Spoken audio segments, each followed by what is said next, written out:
Alam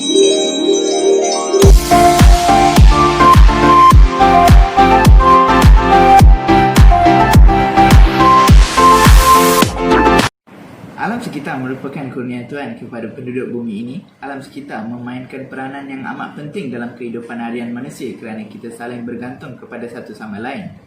Pencemaran alam sekitar merujuk pada kotoran yang menjejaskan kualiti udara, air dan tanah. Penjagaan alam sekitar merupakan tanggungjawab kita bersama. Sebagai rakyat Malaysia yang mempunyai semangat nasionalisme yang tinggi, setiap individu haruslah bersatu bagai awal dengan tebing untuk menangani masalah pencemaran udara di Malaysia. Konsep negara merupakan suatu masyarakat yang menduduki di suatu kawasan dan ditadbir oleh kerajaan yang sama, manakala bangsa pula merujuk kepada satu masyarakat yang mempunyai identiti yang sama. Penjagaan kualiti udara amat penting kerana kualiti udara yang baik akan memelihara dan memelihara alam sekitar. Sekarang saya akan terangkan latar belakang isu pencemaran udara terhadap kualiti masyarakat di Malaysia. Isu pencemaran udara turut disiarkan di data akhbar. Pencemaran udara mempengaruhi kegiatan harian dan menjejaskan kualiti kehidupan masyarakat kerana rakyat terpaksa duduk di rumah semasa pencemaran udara dalam tahap yang buruk. Seperti peristiwa Jerebu tahun 2015. Persoalannya, adakah masyarakat Malaysia bersedia menghadapi kemelut pencemaran udara yang melanda komuniti kini? Menurut berita harian, dunia sekarang terancam oleh coronavirus. Pencemaran udara adalah lebih berbahaya kerana ia mempunyai pembunuh senyap dan membawa banyak penyakit. Jumlah kematian disebabkan pencemaran udara adalah lebih tinggi melebihi jumlah kematian di Perang Dunia.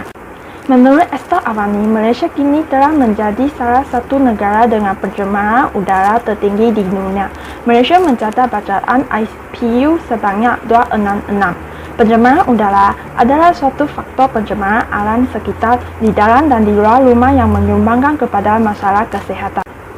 Sulfat oksida, nitrogen oksida, karbon monoksida, CFC dan gas metana terhasil daripada habuk asap kenderaan dan pembakaran secara terbuka yang memberi kesan kepada kejadian pencemaran udara. Assalamualaikum dan salam sejahtera. Seterusnya, faktor-faktor yang menyebabkan berlakunya pencemaran udara di Malaysia adalah yang pertama, pelepasan asap-asap daripada kenderaan bermotor. Penggunaan kenderaan sendiri dan pengangkutan awam boleh menyebabkan pelepasan bahan-bahan tercemar seperti sulfur dioksida, karbon monoksida dan nitrogen dioksida. Selain itu, pengeluaran asap oleh perindustrian juga menjadi faktor kepada berlakunya pencemaran udara di Malaysia.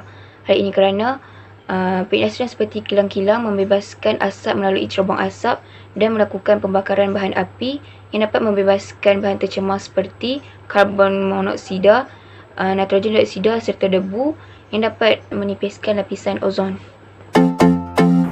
Bagi faktor aktiviti harian manusia, iaitu manusia menggunakan mesin, perkakas elektrik seperti peti sejuk dan pendingin udara melepaskan gas CFC ke udara dan menyebabkan lapisan ozon.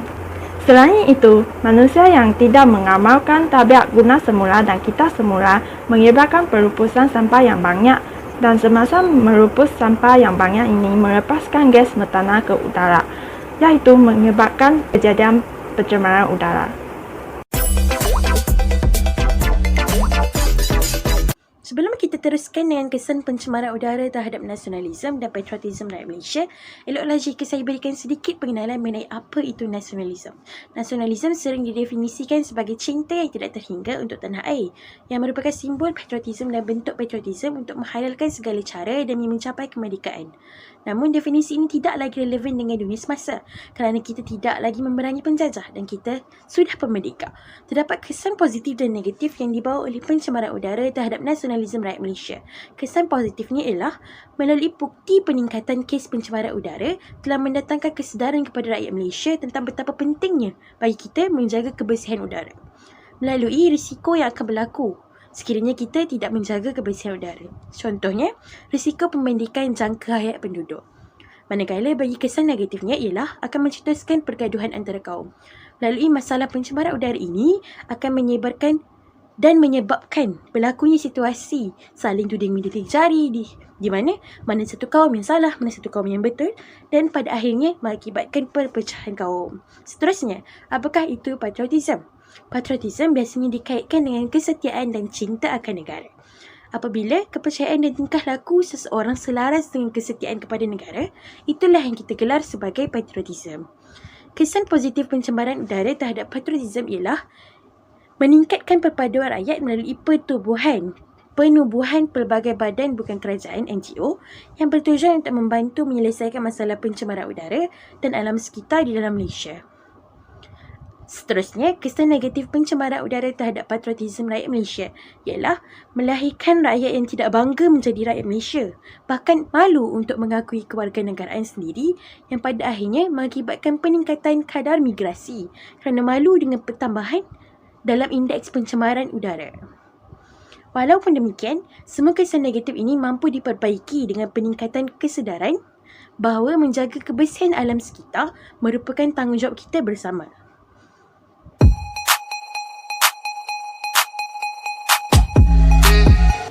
Seterusnya, saya akan membincangkan tentang kesan pencemaran udara terhadap pembinaan negara bangsa. Umum mengetahui pembangunan negara adalah matlamat utama sebuah negara dan dapat dianggap sebagai puncak kejayaan sesebuah negara, institusi pentadbiran dan juga rakyatnya.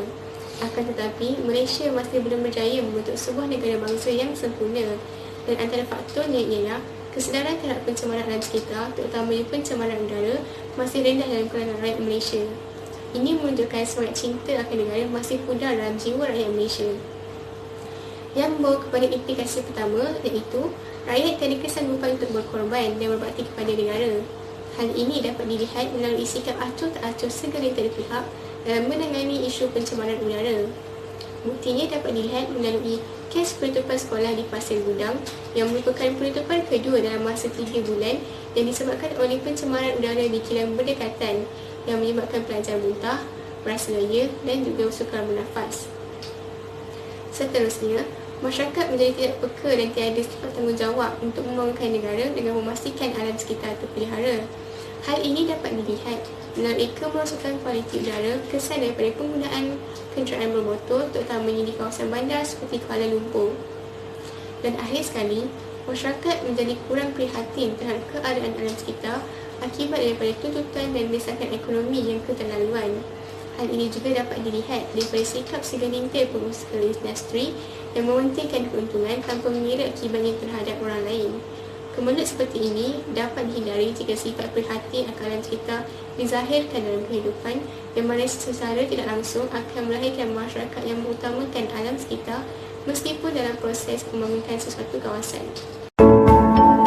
Langkah-langkah yang dapat diambil untuk mengurangkan kesan pencemaran udara terhadap kualiti masyarakat di Malaysia adalah individu itu sendiri perlulah mainkan peranan penting untuk menjaga kesihatan diri dan mendengar nasihat daripada KKM.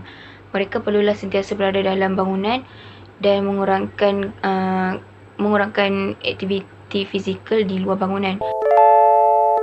Pihak kerajaan juga perlulah memainkan peranan penting dalam melakukan pelbagai inisiatif kepada industri-industri kilang supaya mereka dapat mengawal kualiti udara mereka.